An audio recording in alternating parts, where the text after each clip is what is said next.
Hello everyone, welcome back to another exciting edition of DDM Chronicles. Today, we're embarking on a fascinating and deeply thought-provoking journey into the culture of the Fulani people of Nigeria, a people known for their resilience, traditions, and unyielding sense of identity. But one tradition in particular has captured the world's attention and sparked considerable debate. It's called the Sharo, a ritual in which a man must endure public flogging to prove he's worthy of marriage. That's right. Before he can marry, he must willingly step into a circle and be whipped, like whipped literally. Guys, now, I know what you're thinking. Why? Why would anyone subject themselves to such pain in the name of love? How can enduring lashes on your back possibly determine your readiness to marry? These are questions that have intrigued anthropologists, human rights activists, and ordinary people around the world for years.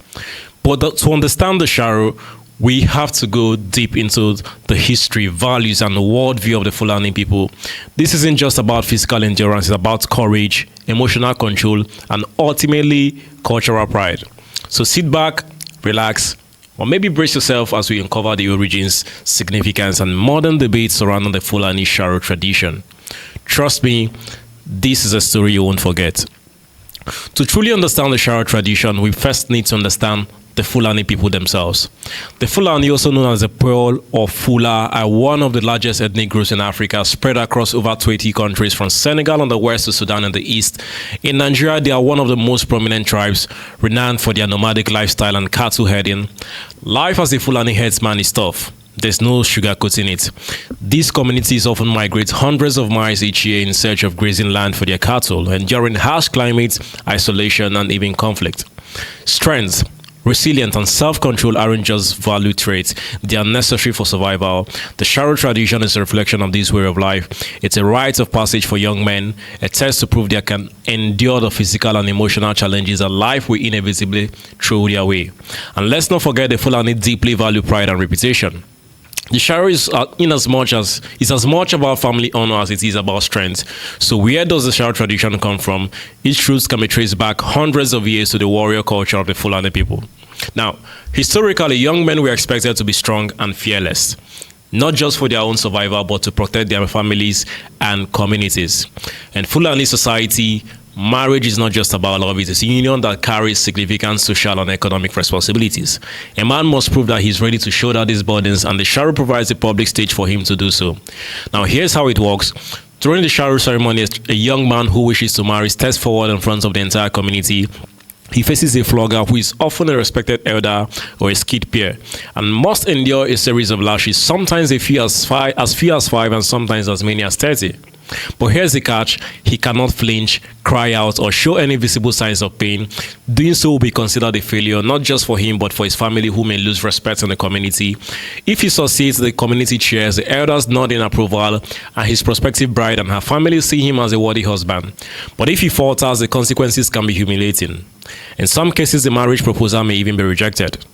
The ceremony is more than a test of physical endurance. It's a symbolic act that shows the suitor's readiness to face the trials of marriage and adulthood with strength and stoicism. It's also a moment of cultural pride, a way for the Fulani people to reinforce their identity and pass down their values to the next generation. Let's take a closer look at what actually happens during the Sharo ceremony. Imagine this. It's festival season, perhaps during Eid or another major community celebration. Villagers gather in an open field, dressed in their finest traditional attire. There's an air of excitement and anticipation. Drummers play hypnotic rhythms, while singers chant songs of bravery and honor. The young man steps into the center of the crowd, his back straight and his head held high. He knows what's at stake, not just his own reputation, but that of his entire family. The flogger approaches, holding a whip made of thick leather. The crowd falls silent, and then the first strike lands. The sound echoes across the field, but the suitor doesn't flinch. The crowd erupts in cheers. He endures after strike, his face calm, his body unmoving. This is the essence of Sharo. It's not just about enduring pain, but about demonstrating total control over one's emotions. To the Fulani, this is a mark of a true man. But what about the bride? While the focus of the Sharo is on the suitor, the bride's role in this tradition is just as significant. She watches the ceremony alongside her family, often from a place of honor. For her, this moment is deeply personal. It's a public declaration of her suitor's love and commitment. If he succeeds, it's a testament to his readiness to face the challenges of life and marriage. But let's not forget, Fulani women are not passive participants in this process. They have a say in the marriage decision, and their approval is crucial. In many cases, the bride's respect for her suitor grows after witnessing his courage and determination during the Sharo. And in this way, the Sharo is not just a test of the suitor's strength, but also a celebration of mutual respect and partnership. Of course, the Sharo tradition has its own criticisms, both within and outside the Fulani community. Human rights advocates often argue that young men who may feel pressure to participate against their will, that's the few pressure to participate against their way. The question whether physical pain should ever be a measure of someone's worth. Even within the Fulani community, opinions are divided. Some elders see the Sharo as an irreplaceable part of their cultural tradition, while younger generations, especially those exposed to modern education and global values, are calling for a change. In some areas, the Sharo has been replaced with less intense rites of passage, such as test of knowledge or skill. But in other regions, the tradition remains as strong as ever, a testament to the Fulani's commitment to preserving their identity. So, what can we learn from the Fulani Sharo tradition? On one hand, it's a powerful reminder of the importance of resilience, community, and cultural pride. On the other hand, it raises important questions about the balance between tradition and modern values. As we've seen, the Sharo is not just a ritual, it's a window into the Fulani worldview where strength and emotional control are the foundations of manhood and marriage. But as the world changes, so too must our understanding of what it means to be strong, courageous, and worthy. We'd love to hear your thoughts on this tradition. Do you see it as a valuable cultural practice or an outdated custom in need of a reform? Let us know your thoughts in the comments below. That's it on today's edition of DDM Trivia. Thank you for joining me today. And don't forget to like, subscribe, and hit that notification bell so you never miss any of our upcoming updates. Until next time, my name is Emmanuel, and I'll catch you in the next one. Ciao.